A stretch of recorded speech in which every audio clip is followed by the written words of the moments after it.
welcome back to Cinematic Sarcastic, a podcast that talks all things movies and television.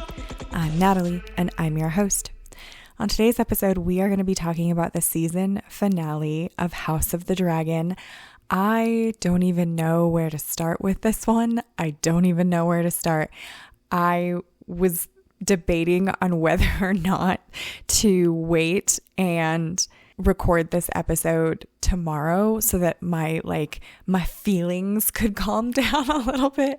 This episode was freaking brutal. Oh my gosh, it was so brutal. So spoilers ahead for sure. I think that we all know that by now. We've been talking about it, and there will be some minor spoilers in this episode for sure, but you've been warned. Watch it first before you continue listening.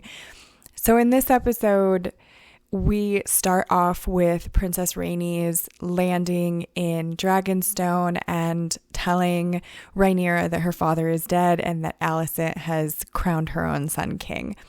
And this news is so traumatic to Rhaenyra that she goes into labor prematurely, and her child, which we see as a son, is not living when she delivers it. So right out of the gate, this episode is just ripping your soul right out, which, by the way, how dare you, HBO, rip my soul right out of my body in this episode and then tell me that I have to wait 2 years for the next season just to see what happens next. That is very unfair. But so while we are at this funeral for the child that Daemon and Rhaenyra have now lost, we also see them crown Rhaenyra and pledge fealty to her. And that's where the plans kind of start going and figuring out, what she wants to do, what the next steps are. And she handles this like a boss, and in a way that I was not expecting. I wholeheartedly thought that we were going to come out of the gate and that this episode would be like the starting episode of Dance of the Dragon, which it was, but not in the way that I was anticipating. I thought that there would be like the beginnings of a battle in this one, and that's not how it went. It was definitely more of a slow murder episode so that you are hooked in and you want to see the next season, that you're willing to wait that amount of time to find out what happens next. But so once all of these wheels are in motion, Rhaenyra decides to send her 2 sons to the different houses that she wants to see, are you an ally or are you not? And this is the part where I was like, why would you do that? I mean, basically you've been told at this point that Alicent and, Aegon want you to pledge your fealty to them. Like, they want you to bend the knee. They are willing to kill you if you choose not to do that. And they have a head start. But you're going to send your actual children like off into different places that you don't know whether or not, the House Hightower is there already. How is that smart? I did not understand that at all. And then when Lucerys actually landed and you see him kind of in that storm and the lightning flashes and you see Vhagar, I was like, boy, you had better get back on your dragon. Like, just get back on your dragon and go home and tell Rhaenyra, just be like, Mom, I couldn't do it. Like, Aemond was there. He beat me to it. His dragon was there. I mean, what are you thinking is going to happen?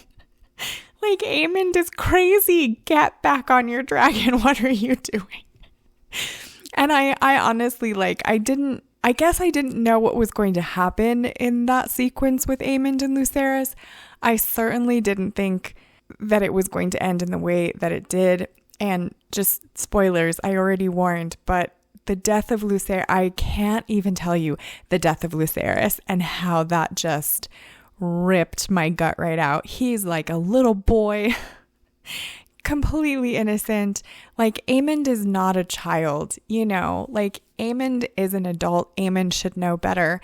And the fact that he's like, gotta play these little games is essentially what killed Lucerys. And that is what starts the Dance of the Dragon. Like, obviously, Rhaenyra hears this news at the end of the episode, and you see her turn around and it's on. Like, she is going to bring every dragon, every warrior. She's coming for you at that point. And I was gutted. Like, gutted is the only word that I can think of that even expresses that moment. Like, within the span of, a couple of days, I guess, would be this episode, like a week maybe. Within that span, she has lost her father, her throne, her son, and then her second son, So she's lost like 2 children, her father, the crown. I mean, it's just, how much more? How do you props to her just as a character for continuing to have that strength, because I think anyone in Game of Thrones or House of the Dragon, like, what a stocky breed to go through what they go through and get murdered left and right, and that there are still characters that triumph. I think that is what is so compelling about all of these stories, is just through incredible suffering and incredible just trauma that they endure and continue to fight for whatever they believe is the right thing. And I think that's why people love House of the Dragon so much. And I could not be more sad that this season is over. I don't even know what to do with myself now. I'm so fixated on it, and I need to know what happens, and I cannot wait that long. Hopefully they bump up that time, and push it a little bit forward, speed it up because it's been so popular. Please do CGI faster. I need to know what happens. But yeah, this one was a brutal episode, and I cannot wait to see more. I will eagerly await the next season of House of the Dragon, that is for sure. So those are my thoughts about the season finale of House of the Dragon. I would love to hear your thoughts in the comments. Please like the podcast if you like what I do here. Subscribe if you want to join the Movie Nerd family, and I hope to see you in the next episode.